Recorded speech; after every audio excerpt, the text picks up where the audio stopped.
How are you? We say snap a picture with your cell phone if you just want to capture a moment. Otherwise, you can use your camera to capture to like the way you use your paintbrush to tell a story.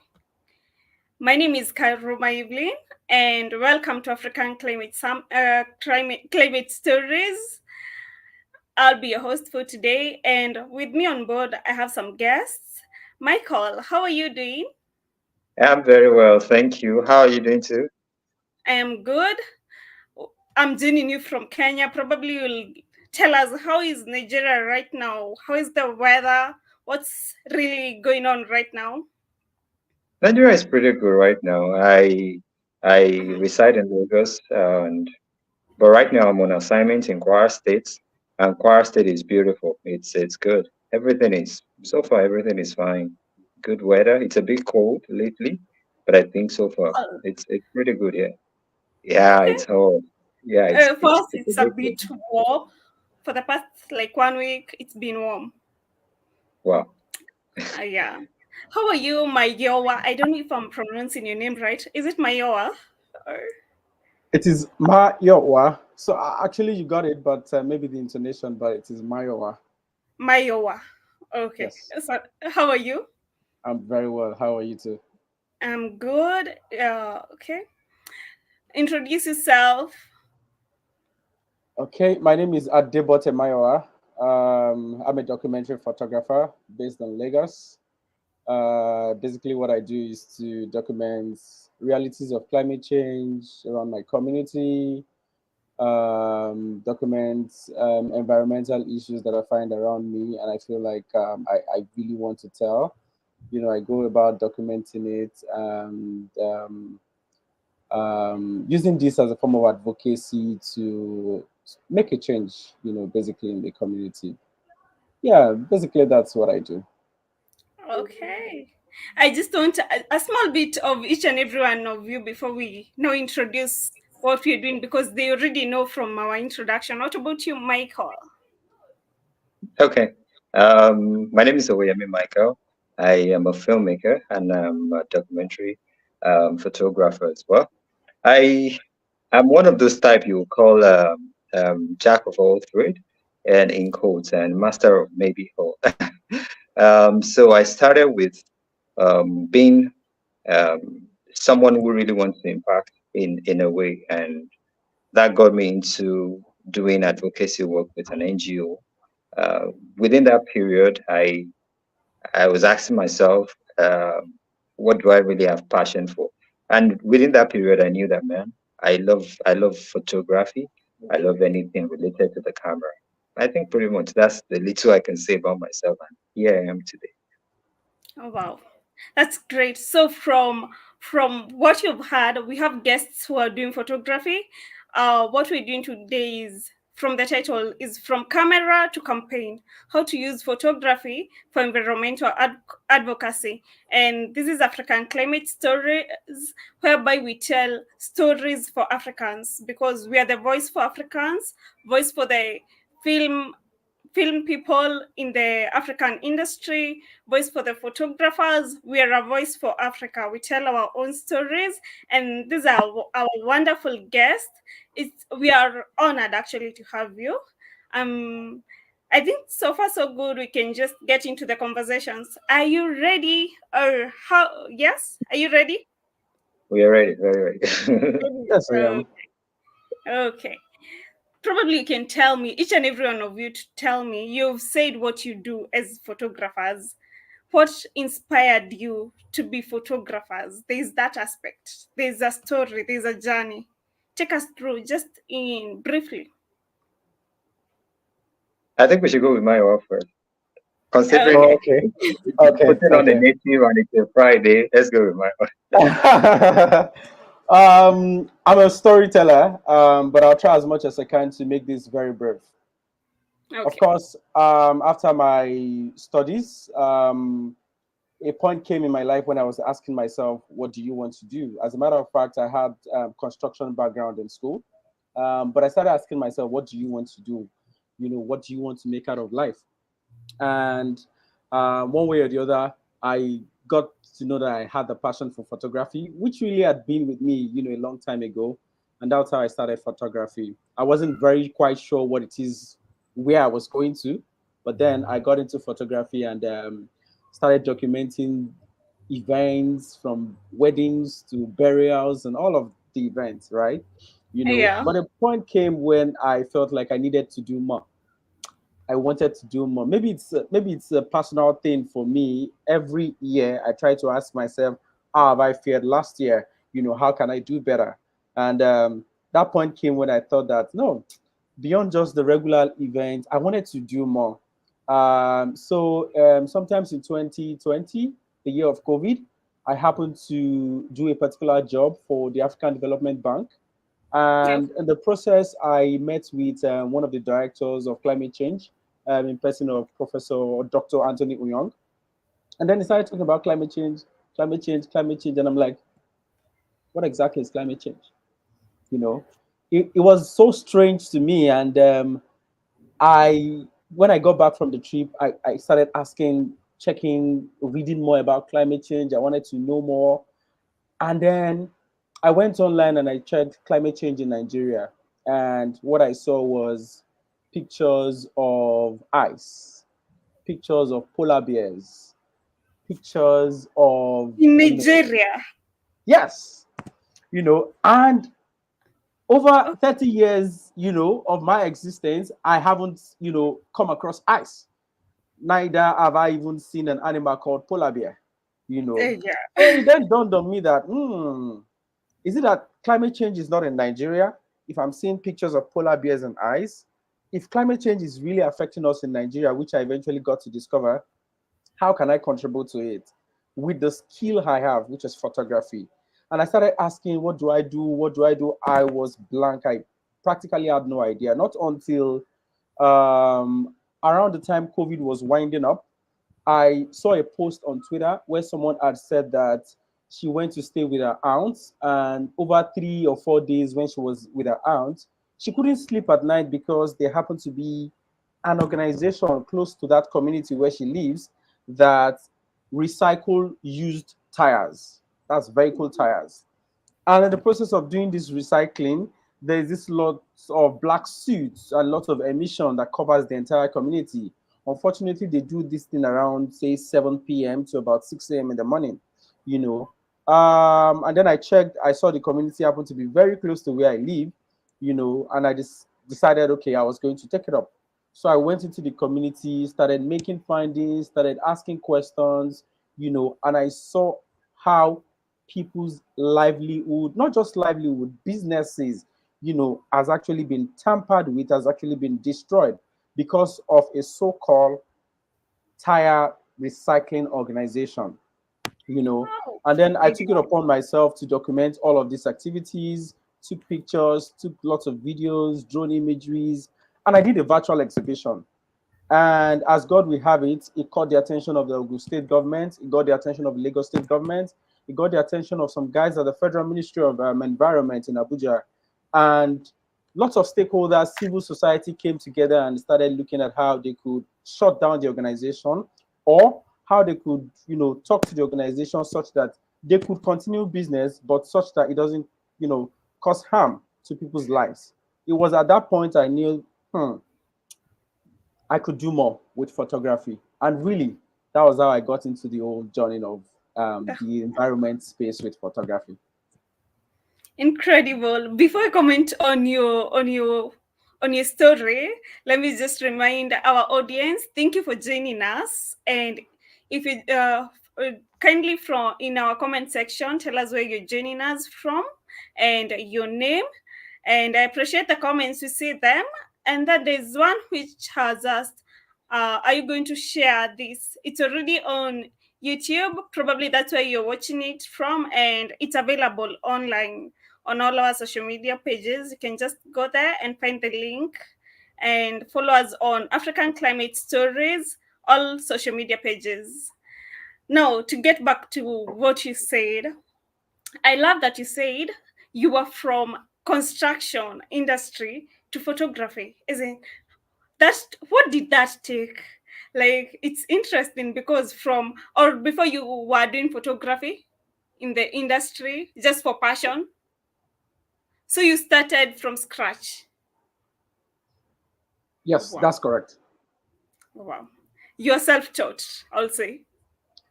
Yes. Apparently, the moment I decided I was going to go into photography, before I bought my camera, I started reading about photography. I practically knew everything a camera could do before I laid my hand on the camera. So it was more like a self-taught thing. And by the time I bought the camera, it was very easy. I knew what aperture was. I knew what it meant. I'm sure Mr. My colleague here knows what I'm talking about. I knew what shutter speed Yeah. was. I knew the lighting thing before I could even lay my hands on the camera. So it was very easy for me. Besides, like I said, I never knew I had the passion for photography, even while I was in the construction space. you know Okay. it was much later when that point of realization in my life came, when I was asking myself, what do I want to do? It was then I discovered that, way back, photography had really been part of me, but I never knew. Okay. Maybe our audience, you can take that as a tip. Always reflect. Oh my God. From Kenya, we just say, yeah, so self reflect. Oh my God. Again, there you go. So, but that's the point. Lani, just get deeper into yourself and know what do you want to do with your life. Michael, we have not forgotten you. Tell us your story. Yes. Okay. So I started from after secondary school education. I joined an NGO and I was working with the NGO. While working with the NGO really focuses on HIV and AIDS awareness, reproductive health, and the likes. While working with the NGO, we do a lot of community development, community-based work. So whenever we go to the field, I'm always in that place of asking questions that how do we tell this story of what we are doing right now? And at that point in time, I didn't even know that was what was going on. So, because at the end of the day, when some of the pictures come back to us, and probably the project manager is asking questions about, oh, where are the good pictures? Like, we can't use this. And I look at the picture, I'm like, no, why did he snap the picture this way? Why can't he snap from this angle? Why can't he do this? Why can't he? I'm thinking to myself. And at that point in time, it was just clear to me that, oh, you really like this stuff. Oh, you would want to do this stuff.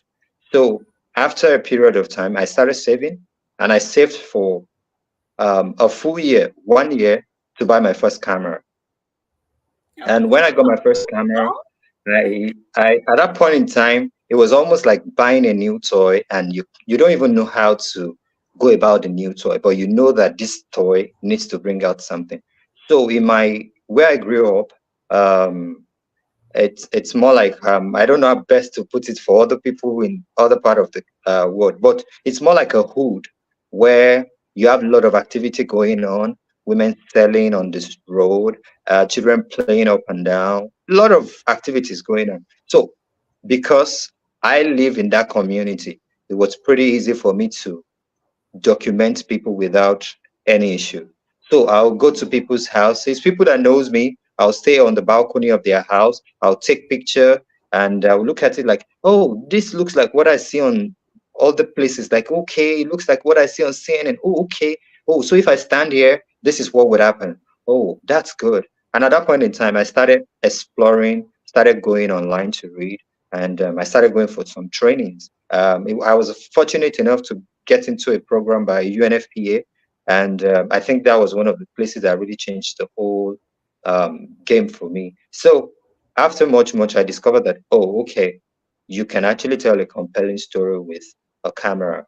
It's a tool, but the message behind that tool, it's right in your mind, and that was it for me. And um, right now, I do more of filmmaking, advocacy filmmaking, but I still do photography on the side because I find it hard to go out and not take a picture.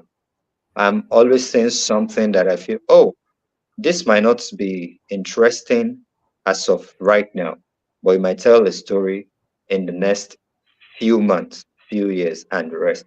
So pretty much, I eventually went to university. I studied history and international relation, and I would have really wanted to do something related to filmmaking, but everyone that knows about JAMB in Nigeria knows that JAMB is like the board that's responsible for you to enter into the university, and you have to pass that their exam. You have to do post UME exam. So at that point in time, they were not giving me the courses I want. I just told myself, okay, so what else can you do? Photography is actually more like documenting the world. International relation is this, it's closer.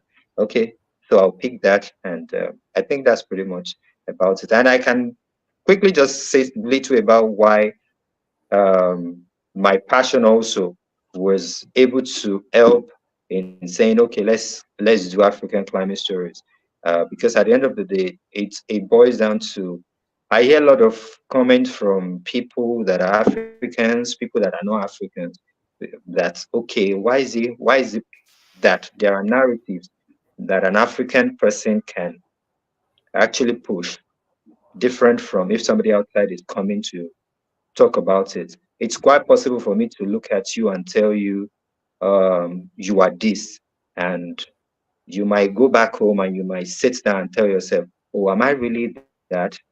Because that's the narrative the person wants you to get about yourself. But in a situation whereby you know who you are, you can actually say, no, this is who I am. Yeah, And I think true. photography help us to put out our narrative in the way that we want to, being objective, but still wanting to actually put out our story.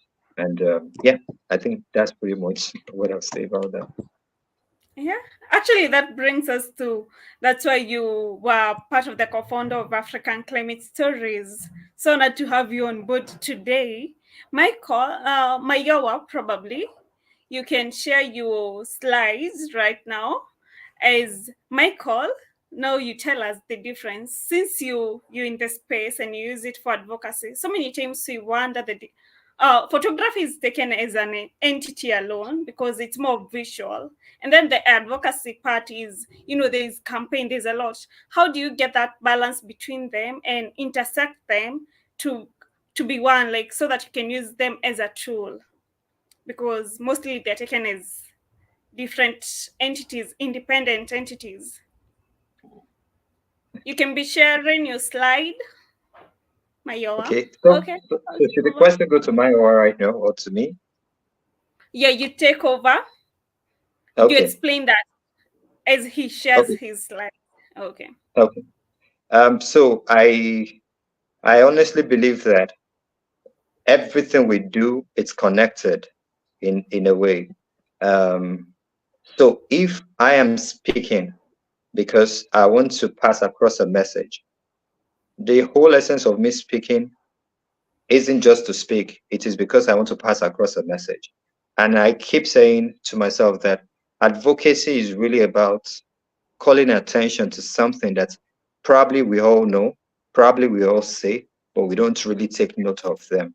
So photography, let me just use storytelling, not just for photography, because I do Well, mixed kind of media. I do filmmaking, I do photography and all that. So as much as they are different entity, I always see them as they are connected, because just one picture, just one image can spark curiosity, can take our mind to what we are not even really expecting. Okay, so now let me not shine over my last picture. yeah, No, no, So no, no, I no, no. think Please go ahead. Please go that ahead. was perfect.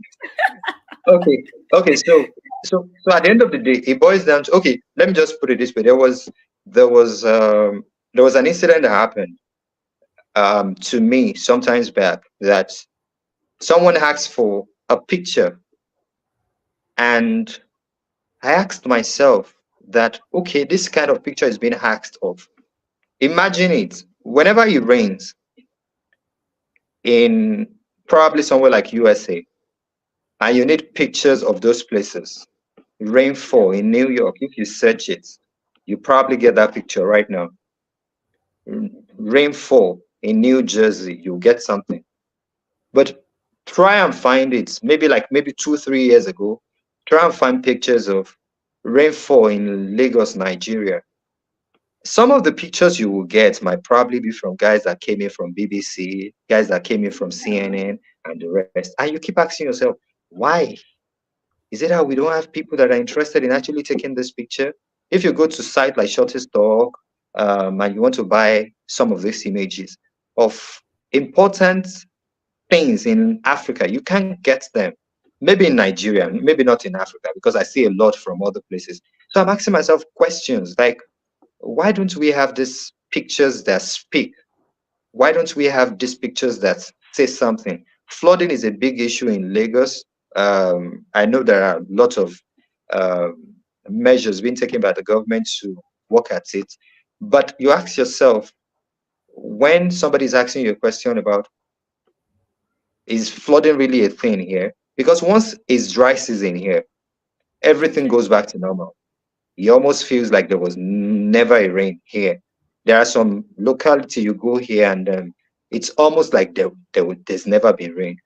And I'm asking myself, how do I keep a memory of the fact that there was rain if nobody has documented it? How?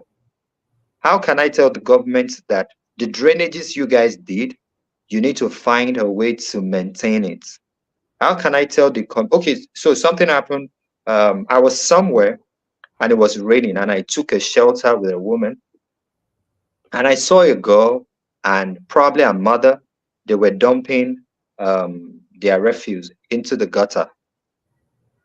And at that point in time, the people that were with me they were just complaining that, this is bad. Oh, this is terrible. At that point in time, I knew that if I come out and tell people that, oh, people drop their dirt inside the gutter or canal, some people would actually say it's a lie.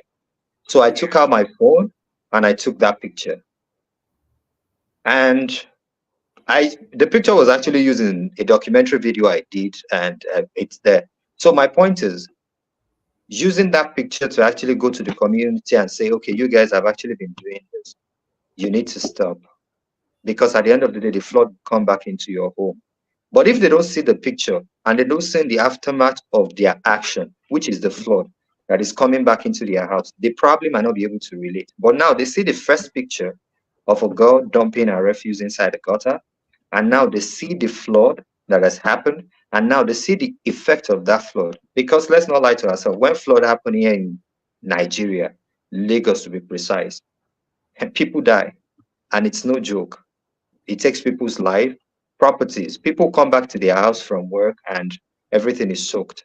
So these images are very, very, very little, but it passes message across. Like I've been in Kwara State and I've been taking some pictures here. And because everywhere in Nigeria has their uniqueness. This state, this state is more of north central, close to the north, and Lagos State is still more secular in nature than some other states. So the mode of dressing, the way of life is quite different from every other place. But I've been documenting some things that has to do with climate in where I am. And the reason is because it's easier for me to pass across my message through those pictures, through those videos. And sometimes people might not pay attention to them because they are mundane things. They are just ordinary. They feel ordinary until when you take the picture and people are like, oh, we didn't see it. Like I passed through a junction not too long ago and I saw a heap of refuse being packed on the road. And not just the fact that the heap of refuse was packed on the road, we had people standing beside it like it was nothing. So I took a picture showing the people and showing the heap of refuse. So right now, you will see that picture and the first thing that comes to your mind might be, why is it normal for somebody to just stand beside this stuff and not feel any sense of it's wrong? And if somebody can think towards that way, I think I've done my job. So I help create images that would say, okay, something is wrong or something needs to be done. I think I'll just stop because I think I've already. Thank you. Okay, I get it. But I love you've explained it into details, like how the power of visual when people can relate, and that brings us to the audience. That's a challenge to you. Just with your just phone, with your camera, with any tool that you have, just use it to create awareness in your communities. And while that's said, thank you for joining us. And please, again and again, I'll say, share your comments on our comment section.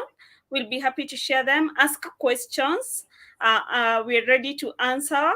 And please, if you're watching even after the video is uploaded, just ask questions and we'll get back to you. To get back to you, Mayowa. Oh, Mayowa, I just get to It's your fine. slide. Yeah, tell us Okay. more. Yeah, Okay, go it's ahead. really Go ahead. captivating. Um, I'm not entirely sure what Uh-huh. or where to come from. Perhaps if if there are specific areas that you want me to shed more light in as I give a little explanation on few of these slides, please do let me know. All right. Let me just probably you can say you can give tips of how maybe to take such a nice photo, maybe the where the light is coming from, some things, give tips how you can maybe alter to take more, not just a cute photo or a good photo. What are some of the tips? As you share the photos, you can look at it and see what was the interesting thing about taking this photo, that journey of taking a photo, doing a film, some of the tips, the technical Okay. part. Yeah. Okay. Okay. Thank you very much. While I'm going to be going through a few of these photographs, there's something that really strikes my mind, and I want every audience listening to these to know this. A quote says, "When words are not enough, we Mhm. rely on images to make them make sense, or we rely on images to make sense of these things, around us." The truth is, we have gotten to a time where when you say things, take for example a word like climate change or a word like climate crisis, we've gotten to a point whereby people cannot connect to it. People do not see Yeah. that sense of urgency. I mean, you walk up on the street now, go to your street, go to your neighbors and say climate change is real. He will look at you and say, what are you saying? You know, or you go online or walk up on the street and maybe you're driving across the street and you see someone throw a dirt and say, "Do you know that you are contributing to climate change?" He will look at you and, I mean, just make a mockery of, just laugh at you, you know. So for me particularly, like I said, when I went online, I was checking for climate change.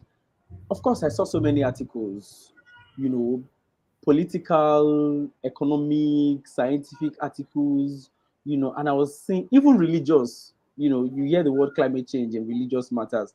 But the truth is, oftentimes that word has left a lot of people confused, and people do not even know because people cannot connect to it.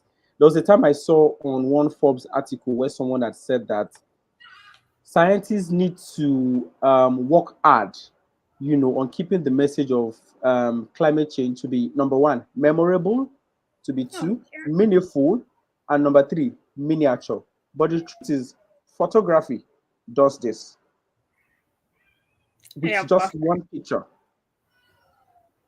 You cannot have a textbook, describing what climate change is and go and give it, or take, for example, these articles you find online on climate change. They say breaking news, rainfall in Nigeria has not been experienced as this, or you hear something like warming, global warming of something degrees.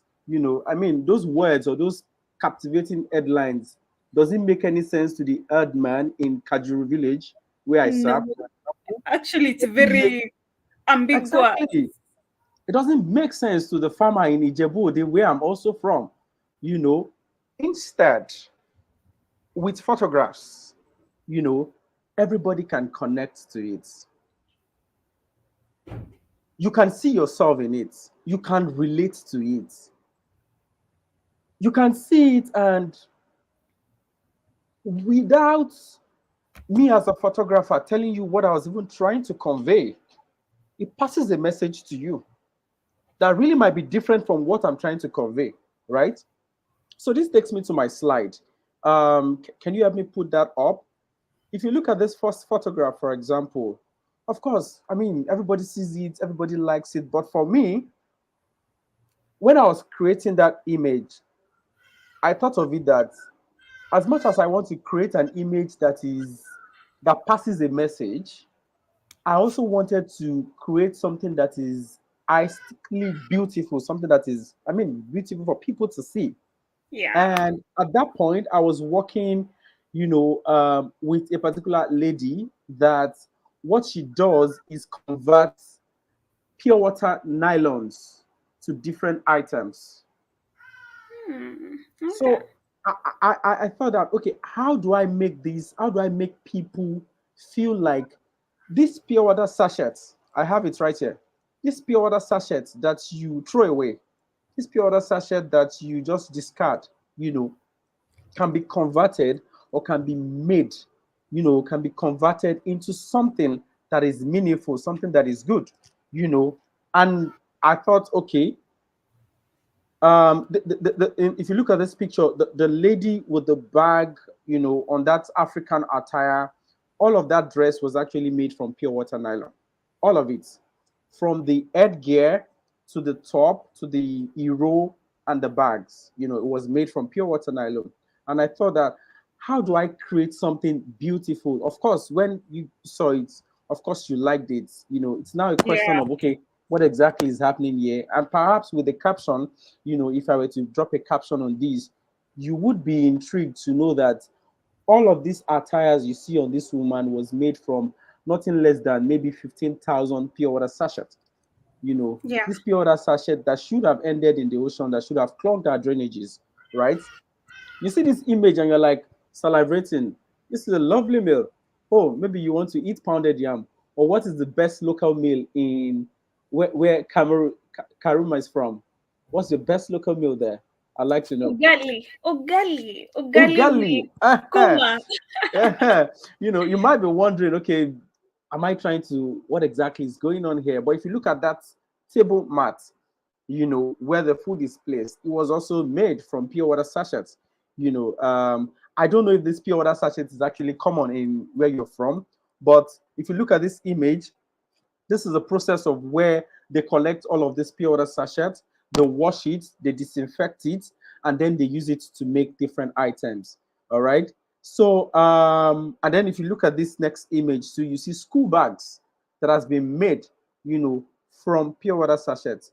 I happen to just create some of these images to be able to spotlight, to be able to let people know that, there is more to, just unnecessarily disposing your pure water sachet.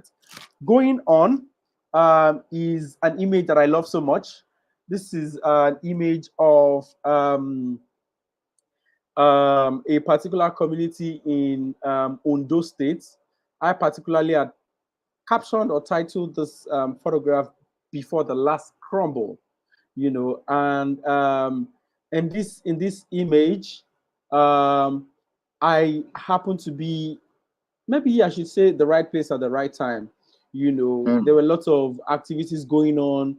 I'd been reading the news about some form of sea encroachment, activities going on in that part of, the states. And I took it upon myself to go there, and I was lucky to actually meet these particular remains.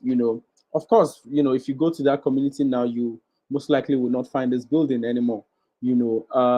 And this, for example, I mean, you don't need anyone to explain what exactly is happening here. Seeing this image, you know that there is trouble. A lot of people will ask me and say, "Oh, are people still living in that building?" A lot of people ask me and say, "Oh, I see another roof carcass somewhere there. What exactly is happening here?" I look at the down portion of this image and I see debris and I see dirt. A lot of people are asking what exactly is happening. And with the caption, I'm able to say this is sea level rise or sea encroachment that has, over the years wiped up an entire community in Ayetoro, you know, Ondo State. This happens to be a civic center in that community that was once situated in the center of that community. But right now, this is what or this is what is left, of that particular what's it called, community. I would like to give a little bit of background story to this image, and I think I had mentioned it earlier. This is a particular project that I did sometimes 2021, I guess. And it really is an interesting project for me because, like I said earlier, if you look at this image, you see stack of tires, used tires, that this organization recycles. I don't know what is happening, why the image is going back to the last previous slide. These tires oftentimes are being burnt, and in the process of burning these tires, there's this large emission, there's this black suit. Look at this woman's hand. By just gliding her hands on the surface of a table in our bedroom or in a sitting room, it turns out to be this black, and and this project was something that was very dear to me because I thought that I'm a little distracted because this slide keeps going back to the last one. Um, can someone help me out with that? I'm trying to go to slide 13. Okay. Oh, Okay, yeah, this is it. So by just gliding your palm across, surfaces of tables, in your house, the walls, it turns out to be this black, and this happened to be a residential community.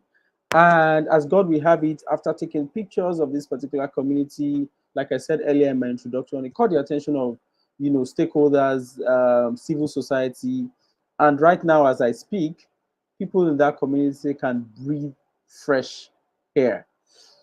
I would like to quickly go to the last set of slides.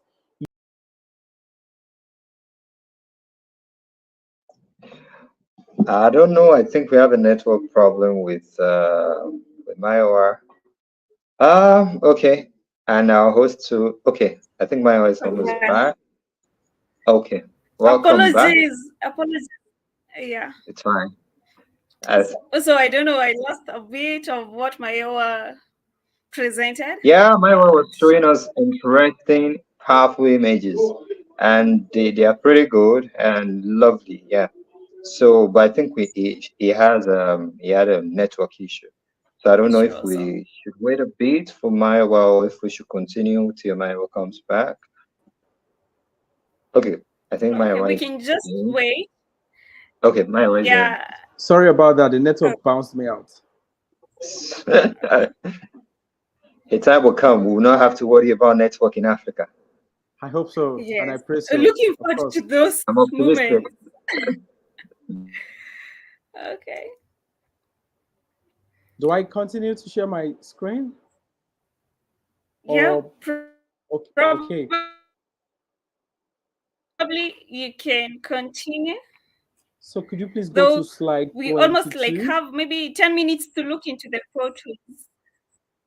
I promise I wouldn't take too much time. Slide 22, please. Okay.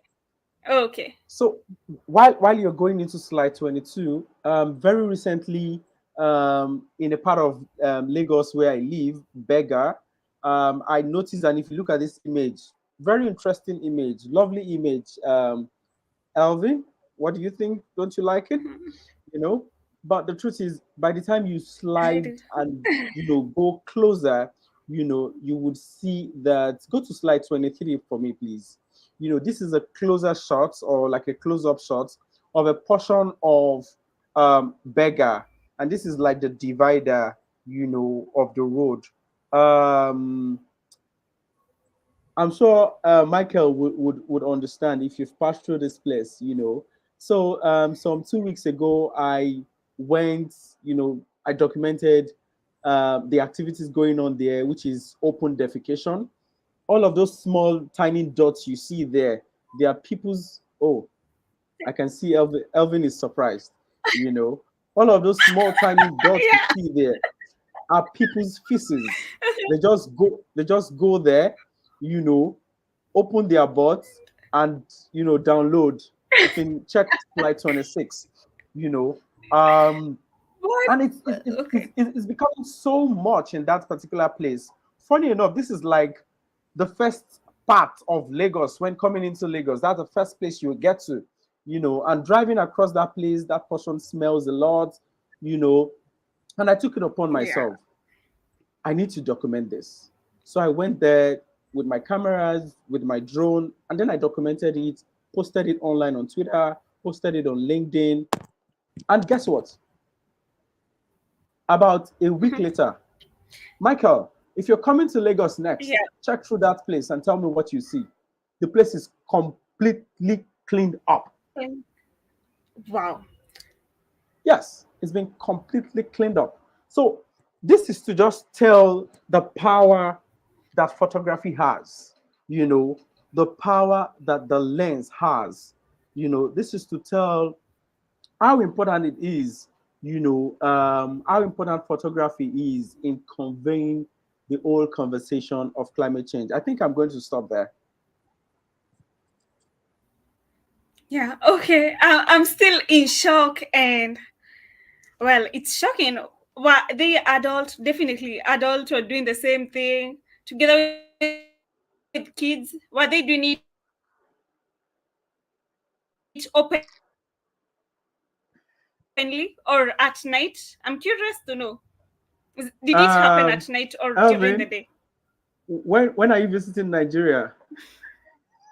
Yes. So I can take you there Oh so you know well. what you see for yourself. But then that activity is often done at night. Is often done at night. From my At night. investigation, from Oh, my findings, it's often done at night. Even though, even in the daytime, you find some abokis, doing that openly. But most of the activities, the open defecation open. activity is done at night. Okay. So I am grateful that you shared this, because at least it brings that aspect of, there is that you want to document something really sensitive, because this is sensitive in the even in the environmental fields, because we know what defecations like the influence on air pollution and then climate change. So how do you document something really sensitive and still maintain that ethical aspect, whereby you don't want to show like the Okay. negativity too much, you maintain something that balance of ethical consideration? How do you like maintain that balance in photography, Is that since Okay. you question also for me? do landfills? Yeah, that's for you, because of this, the photo that you presented, and then you also document landfills. We know like the people who do that, who go to the landfills to collect, to do the waste segregation. There's a lot of sensitive things. How do you maintain that balance?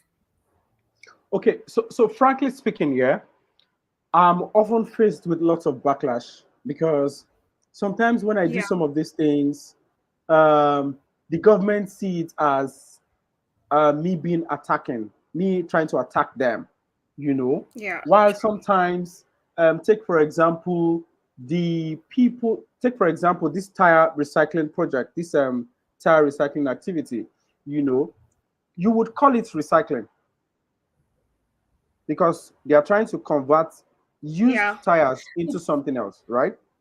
You know, yeah, and this is me saying, oh, I'm an advocate for climate change. Definitely, I should be an advocate for recycling, right? But yeah. again, this form of recycling is causing more harms to people's lives than good. Yeah, I'll say it's the aspect of greenwashing. Does it relate to that? Well, sort of, not Okay. entirely, not entirely, right? You know, Okay. but then what I try to do is this. I try to ensure that I speak from both angle, from both sides, as applicable. I'll give you an example. After this open defecation project, after I noticed that the government have come to clean up, I went back online and say, oh, kudos to the government. XYZ activity Yeah. has been done. This is a nice initiative. But then, how can we ensure that this is sustainable? Mm. And in the process of doing this, I started giving them measures. I said, XYZ activities or measures could be put in place. Some form of partnership or collaborations could be put in place with other NGOs or philanthropies to produce or to provide toilets in that particular community. So, what I try to do is, as much as I'm trying to report a particular story, I try to ensure that I'm playing safe. You know, I'm Yeah. I'm not I'm neither here nor there, but at the same time, I'm passing the message of what needs to be passed and what needs to be done and the correction or changes that need to be made. Okay. Okay, if I can Okay. add to what Mayowa is saying before we take any other question, I think it's just very important to look at it. It's more like in a setup where, or in a setting where you want to pass across a message. So the question is, what is behind why you are passing across that message? If I pick up my phone and I call someone, am I calling the person to tell them I miss them? Am I calling them to tell them, oh, please quickly go and get something done for me? So that is also very key and clear in how our image is stored. For instance, I work sometimes collaboratively with governments agencies like LASEPA. I've been on projects where I'm being hired to do videos and pictures for them. So at that point in time, I'm actually even very happy because at that point in time, I'm being paid to do what I want to do what I love to do. So I think it's just very key. Also, like something came to my mind, which is to talk about how not to get ourselves involved in risk and the rest. Um, a large part of Nigeria, for instance, is can be hostile when you want to do pictures and when you want to do video. And it might interest anybody to say, okay, they want to take pictures and they want to do video. But it's very important for them to also understand that it comes with risk, but the results you'll get at the end of the day might be much more than the risk. But you must ensure that safety is of paramount importance to you. Like there are communities I've been to. I went for an assignment in one of the south states, and before going there, I had to ask questions from the locals. How do I get into the community? What do I need to do? What do I need not to do? And the person told me, when you are coming, don't dress fancy. Dress like one of us. Don't wear fancy shoes. Wear palm slippers. Look regular. If there is a particular hairstyle they do there, do that hairstyle. If there is something that they do that makes you look like an indigent, that makes you look like you're inside, do that.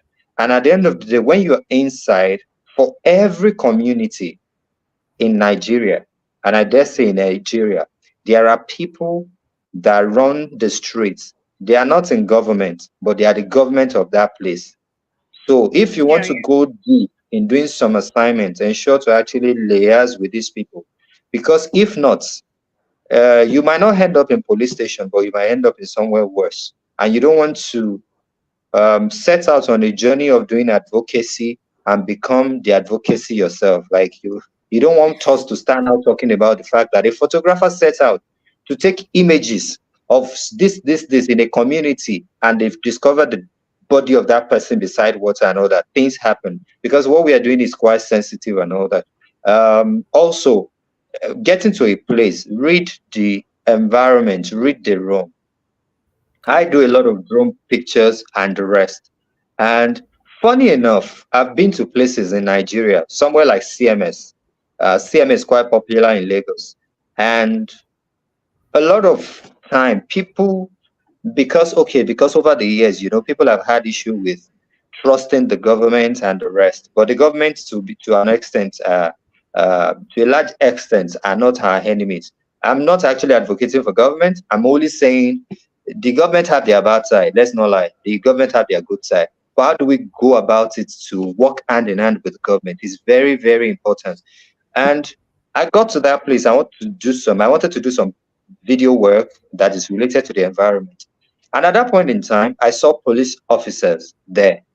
And I went to them. I introduced myself and I told them, I want to do something around here. I could have done it without coming to you guys, but you guys are the authority here. And I'm actually telling you before I go ahead. Oh, they were so happy. They said, wow, this is you're well brought up. And they were really happy. And you know what? I took my picture. While taking the picture, street hunches, which we call area boys here in Nigeria, came out. If I'd not gone to the police officers, those boys will collect my camera probably. But it was the police officers that told them, hey, guys, stop that. The guys are our own and all that and all that. And those boys came to me and like, we are not disturbing you. We're only asking you to give us something when you finish up and all that. I'm like, no problem. We are together. And when I finished up, I gave them something for Coke. And I went back to the police officers and I said, thank you so much, sir. I'd like to give you something for Coke. And the man said, no, don't worry. You came to us. And I think it's very important. Anywhere we get to, just know who you can actually liaise with that can have your back in case something is going wrong. I've seen photographers being harassed terribly here. They collected their camera, they did also. Also, I also say this before we round up. Our phone right now are so powerful. Use your phone. Yeah. You can discreetly take pictures with your phone without people knowing. I have lots of images on my phone or that I've taken that I would never have been able to take them if I have a camera. The camera can be so judgmental to a lot of people. People don't want it in their faces. But when you take a picture with your phone, it's almost like, oh, he's just texting or he's just doing something. So I think that's pretty much what I would say on my own part. Thank you. Let me just quickly chip in something here. I mean, this is to also buttress your point because it's something I've also experienced a lot. I try to do a lot of research before I even go to those communities. Sometimes I even go to those communities without my camera, without phones, without anything. I go there first. I just go there, dress down, just find out information. Prior. And when I'm ready, I then go with my camera. By then, I know who is who. I know who I can approach. I know who I can talk to. I know who has my back. There are times when I don't smoke. There are times where I've had to collect a cigarette from a tout and just put in my ears here. So as to just feel like, I'll be street boy. That kind of thing. We're together, There are times I've been on Third Mainland Bridge. I parked and I wanted to take some drone images, especially when the Third Mainland Bridge was newly renovated, And if you're familiar with Third Mainland Bridge, the moment you park, some boys will come and hijack you and say, hey, what is wrong with you? Or the towing vehicle comes without wanting to know anything. Or last mark comes and they come and tow your vehicle. So what I did was I had to also approach the police officers there. Okay, I'm so and so, I work with so and so, and this is what I'm here for. And the guy looked at me and said, oh, you just do me well. Oh. I said, yes, no problem. And I did what I wanted to do. Before finishing, a towing vehicle came. Yeah. They wanted to tow my vehicle, and then the police officer just told him, no, you should go. So I think it's very important that you do your background research, and that point you also made last, very good point. There are sometimes you don't even need your cameras. Sometimes your phone does the job, so you need to be able to read the atmosphere of where you're going to. You need to be able to know what the tone, what the mood of people in that community, in that space looks like before you even bring out your camera to shoot. Okay, lovely. I love that. The key takeaways I will say for photographers who are listening and joining us is know the why you're taking the photo. How do you want to communicate? Then at least know the environment. Be familiar with the environment. Try to make a good rapport, right? Then Yep. after that, you can do your work and be sure to partner with people. By partnering, that means even communities, government, or anybody who will be involved. And unfortunately, we are coming to the end. We have like 5 minutes, and I would love that. Michael, you can start and give us your ending remarks, and probably you can touch on, since there was a question by Manuel, as you give you ending mark, how do you reach the right audience? Do this as you give your ending close up. Okay. So I'll say, um, before now, we all know that, okay, once we have a project, part of the best way back then that people actually reach out to the mass media is, the masses is through, like the mass media, like the TV, the radio, and all that. But then right now, we are the mass media ourselves. Your WhatsApp, your Twitter, your Instagram, your YouTube. Right now, I'm sure somebody in Kigali is actually watching this. I'm sure somebody in Dhaka is watching this. So you can actually start from the avenue you have, because sometimes don't even know the power of the contact we have, and you don't even know who is watching. I've done some I There are some pictures I took of, on my phone way back, and somebody reached out to me and he said, I want you to come on this project. And the project was actually a big project. And I asked him, I said, okay, why? And he said, I've always been following, I've been seeing your mobile phone, photography. And we want that type of picture for this project. And I was like, oh, I never thought anybody was seeing that picture. So start from where you are. Start from where you are. Some people have reached out through my WhatsApp status, some have reached out through my Facebook, and the rest. Just ensure that, um, at that point in time where you are, start with them. Also, there are some organizations that are very keen on the type Okay. of images you are taking. Look for them. You can partner with them and actually give them those images for free, because those images, you probably might not have used them the way they will use them. You can have a collaboration with them and say, okay, I'm taking these pictures and this is the deal. This is what I want. Give me credit or something, something. You can give it to them. It, it's not unlike before that you are the one that would take the picture and you might be the one to push it. No, other people might be there that have bigger platform to help you push it. Look for them and collaborate with them. And also, let me just end on this note. There are objectives from everyone that you come across that would want to push. So be careful about using your images or your platform for objective that doesn't align with your goal. I think that's all. Thank you. Okay. Can I say Well, something quickly? yeah. Um, I want to believe maybe Emmanuel Umba is a photographer or perhaps a creative as well. One thing I would say, and this is just buttress on what Michael has said. One thing I would say is sometimes, sometimes, not all the time, anyways, but I mean, for me, sometimes before I get on a project, I used to ask myself, how is this project going to be distributed? It's very important Mm. to sometimes ask yourself these questions because you don't want this project to just end up on your hard drives. You know, there are so many works. As a matter of fact, by the time you go and take this project, there are so many projects, documentaries I've done that at the end of the day, it is just one image out of that entire documentary that makes the news or that makes the change or that makes the impact. I don't know if you get what I'm saying. So it's Yeah. important that sometimes you sit back and ask myself, oh, how do I distribute this image? What exactly is my plan? And just like Michael had said, sometimes you just might want to do some form of collaboration. You know, I happen to do some collaboration at COP28 where I happen to exhibit some of my works. You know, it's a form of collaboration. The world, the Sure. global platform is able to see my pictures. You know, already this year I started putting on emails. Okay, I want to use your pavilion. I want to exhibit some works. I want to do XYZ activity. Collaboration is very key. You know, because you just cannot, you can't remain an island and expect a what's it called So I would say leverage on collaborations, meet with people, networks, and look at how your works can actually go out there. Look at how your works can be distributed. Look at how your works can really make money. Yeah, that would be it for me. Okay. So to make a difference, you don't go alone. Move as a community.